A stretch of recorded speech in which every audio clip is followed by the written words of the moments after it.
பெரியாரை அதிகமாக விமர்சிச்சது திமுக தானே வச்சிருக்காரு. அதுக்கு என்ன பதில் இருக்கு? அதான் மோதுறதுன்னு ஆயிடுச்சே. பெரியாரா பிரபாகரன் நான் மோதி ரெண்டி தானே.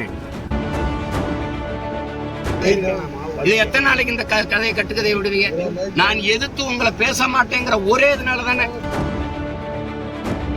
ஒரு வாயை திறந்தா பொய்யை தவிர அந்த திராவிட புரட்டு புழுகர்கள் என்ன பேசிருக்கீங்க?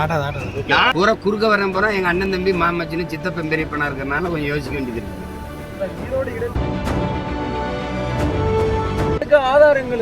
அது நீங்க ஆதாரங்க உங்களுக்கு எதுக்கு? நீங்க தான் வழக்கு போட்டிருக்கீங்கல்ல, கேட்பாங்கல்ல, அப்ப காட்டுவோம்ல. அப்ப எதை வச்சு பேசணும் என்னங்கிறது சொல்லுவோம்ல. நான் தான் கேட்கிறேன், திருமுருகன் காந்திக்கு நான் ஏன் தயார்? என் தம்பி தங்கச்சிகள் இருக்கிறாங்க, அவங்களை கூப்பிட்டு பேச சொல்லுங்க. நீங்க எங்க திருமுருகன் காந்தி பேசாததா? பெரியாரை அதிகமாக விமர்சிச்சது திமுக தானே வச்சிருக்காரு. அதுக்கு என்ன பதில் இருக்கு? அது அவங்க பேசுவாங்க, தேவைக்கேற்ப பேசுவாங்க.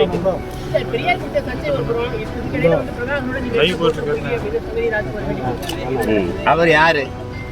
முதல்ல அவர் யாரு? 15 வருஷம் எங்க போய் படுத்துக்கிட்டு இருந்தாரு. இவர் எதுக்கு அது போட்டோ வெட்டி ஒட்டி கொடுக்கணும்? அதுக்கு தேவை என்ன? எங்க இருந்து எடுத்தாரு அந்த படத்தை? எப்படி வெட்டி கொடுத்தாரு சொல்லுங்க. அவர் என்னை முதல்ல நேரில் பார்த்துக்கார பேசிட்டாரு. எங்க வர சொல்லி கூட்டிட்டு வாங்க அவரை.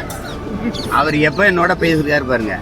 வன்னியருக்கான 10.5 இடஒதுக்கீட்டை நான் ஆதரிச்சு பேசும்போது அவர் பேசுறாரு, என்ன வன்னிய மக்கள் கூட இருங்கன்னா விட்டுறாதீங்கன்னான்னு பேசுவாரு. சரி தம்பி சரி தம்பி. அவர் வெங்காயம் படம் எடுத்தாரு, அதனால வெங்காயங்களுக்கு ஆதரவா பேசுறாப்புல. நமக்கு அது ஒன்றும் இல்லை. எத்தனை பேர் எடிட் பண்ணீங்க? அதை எத்தனை பேர் எடிட் பண்ணி? எங்க பெரிய எடிட்டரா நீங்கெல்லாம்? என்ன பிடி விஜயனா இல்ல ஸ்ரீகர் பிரசாத்தா நீங்கெல்லாம்? என்னடா காமெடி பண்ணிட்டு அழைக்கிறீங்க? 15 வருஷமா எங்க படுத்திருந்தா அந்த படம் முதல்ல ஆனந்த உடன்ல வந்ததுல அப்பவே சொல்ல வேண்டியதானே.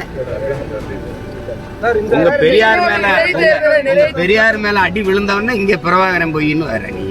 அதான் மோதுறதுன்னு ஆயிடுச்சே. பெரியாரா பிரபாகரன் நான் மோதி ரெண்டி தானே.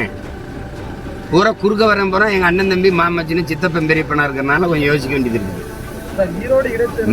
மெயின் பிராஞ்சே பேசாம இருக்கு. ஹோல்சேல் டீலரே பேசாம இருக்காப்ல. நீங்க பெட்டி கடைக்காரங்க இவ்வளவு துள்ளி வரீங்க.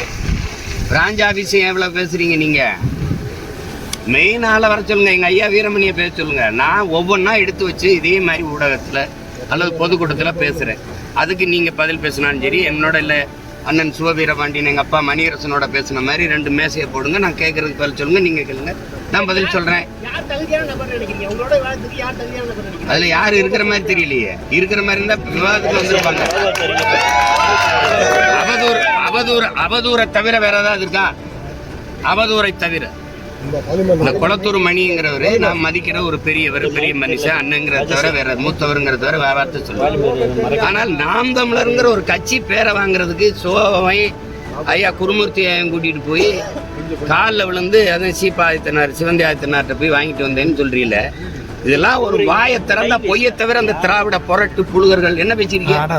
நாம் தமிழர் உங்க கட்சி என் தாத்தனோட இது, தமிழ் தந்தையோட இது, ஒவ்வொரு தமிழனுக்கும் உரிமையுடையது. அந்த பெயரை நான் தமிழர்னு பேர் வைக்கிறதுக்கு யார்கிட்ட போய் வாங்கணும்? ஐயா சோவுக்கும் குருமூர்த்திக்கும் நாம் தமிழர் கட்சிக்கும் சம்பந்தம் இருக்கு. அடிப்படை அறிவோட பேசிருக்கீங்களா? அதையாவது இது எத்தனை நாளைக்கு இந்த கதையை கட்டுக்கதையை விடுவீங்க? நான் எதிர்த்து உங்களை பேச மாட்டேங்கிற ஒரே இதனால தானே. உங்க கூட இருந்து வளர்ந்தவங்கிறதுனால, உங்க மேல பெரிய அன்பும் மதிப்பும் வச்சிருக்கேங்கிறதுனால தானே இவ்வளவு பேரும் போயிட்டு இருக்கீங்க. உண்மையிலேயே சோகம் சுப்பிரமணியம் இந்த குருமூர்த்தி வந்து எனக்கு வாங்கி கொடுத்தாங்களா?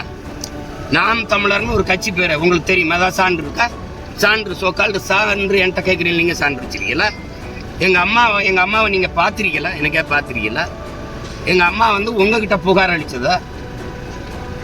ஒரே ஒரு தடவை என் தாய் உங்ககிட்ட பேசியிருக்கேன். நீங்கள் தான் என்னை போய் தொட்டதுக்கெல்லாம் சரணடைஞ்சு ஜெயிலுக்கு போவேன்னா நமக்கு நிறைய வேலை இருக்குது, பிணை வர்ற வரைக்கும் தலைமறைவாக இருங்கன்னு சொன்னது நீங்கள் தான். அப்போ நான் திருநெல்வேலியில் ஒரு தோட்டத்தில் தலைமறைவாக இருக்கும்போது இதே சட்டசபையில் ஐயா ஆற்காடு வீராசாமி எதிர்கட்சியெல்லாம் கிளப்பும் போது ஐயா ஆற்காடு சீமானோ கோமானோ எவராக இருந்தாலும் தூக்கி உள்ளே போடுவோம்னோன்னா தொலைக்காட்சியெலாம் வந்தவொடனே கைதுக்கு பயந்து என் மயன் தலைமறைவாக இருக்காங்கிற செய்தி அசிங்கமாக இருக்குது, சரணடைய சொல்லுங்கன்னு உங்ககிட்ட எங்கள் தாய் பேசி தம்பியை சரணடைய சொல்லுப்பான்னு சொன்னது அன்னைக்கு தான்.